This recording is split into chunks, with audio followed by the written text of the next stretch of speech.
Let's set the scene. It's March 18th, 1990, 1:24 in the morning. The St. Patrick's Day parties in Boston are finally dying down, and the city is quiet. It's the perfect time for a crime.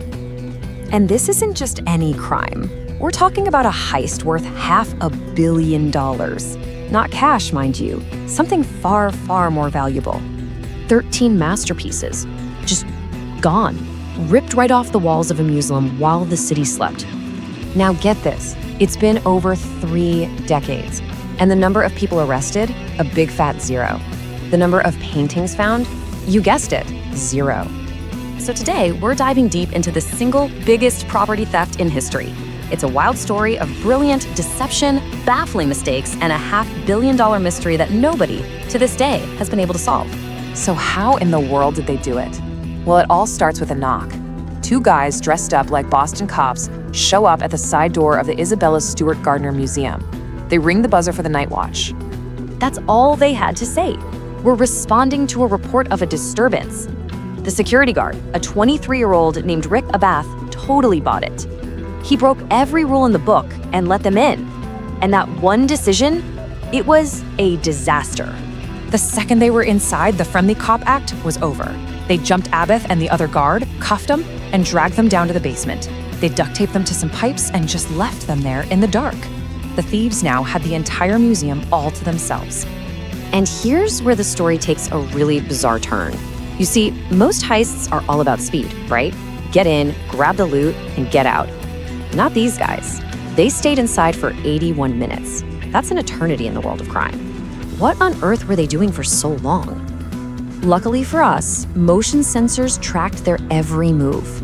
After they ditched the guards, they took their sweet time, wandering through the galleries. They spent most of that time in one place, the Dutch room on the 2nd floor. Then, just before 3 in the morning, after loading up their car in 2 separate trips, they were gone, vanished. And the hall, it's just breathtaking. They took Rembrandt's only known seascape, a Vermeer painting called The Concert, which is one of only 36 Vermeers in the entire world, and probably the most valuable stolen object on the planet.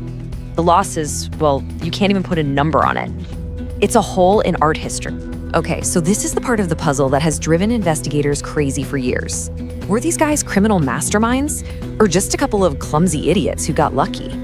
Because honestly, the evidence screams both.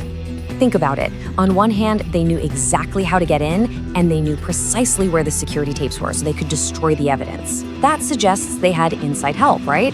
But then they act like total amateurs. They spent way too much time in the building, they literally hacked priceless paintings out of their frames with a knife, and they walked right past other pieces that were worth even more. It just doesn't add up. So naturally, the first place the FBI looked was Boston's criminal underworld. And over the years, they've had a few promising suspects. The problem is, the trail is just littered with dead ends. And, well, dead bodies. So the main theory the FBI is working with is pretty interesting. They don't think this was about selling the art. No, they think a local mob boss named Carmelo Merlino wanted the art to use as a literal get-out-of-jail-free card, a bargaining chip he could trade to the feds for a lighter sentence on some other crime.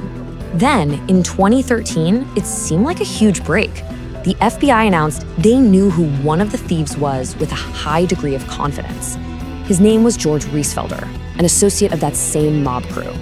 But there was a catch, a big one.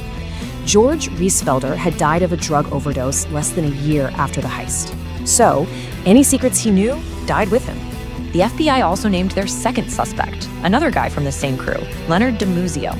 It really felt like they were finally closing in. But it was the same story, only worse. Just a few months after Reissfelder died, DiMuzio turned up dead too. He'd been murdered, his body left in the trunk of a car. With both main suspects dead within a year and a half of the crime, the case went cold again. And you start to see this chilling pattern emerge. Pretty much anyone who might have known something is now dead. The guy some think planned it all, murdered.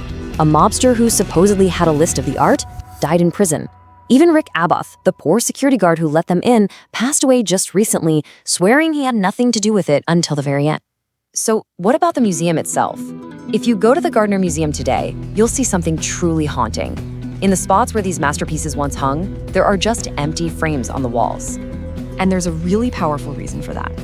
The museum's founder, Isabella Stewart Gardner, put it in her will that her collection had to be kept exactly as she left it. So, to honor her wishes, the museum keeps the frames up.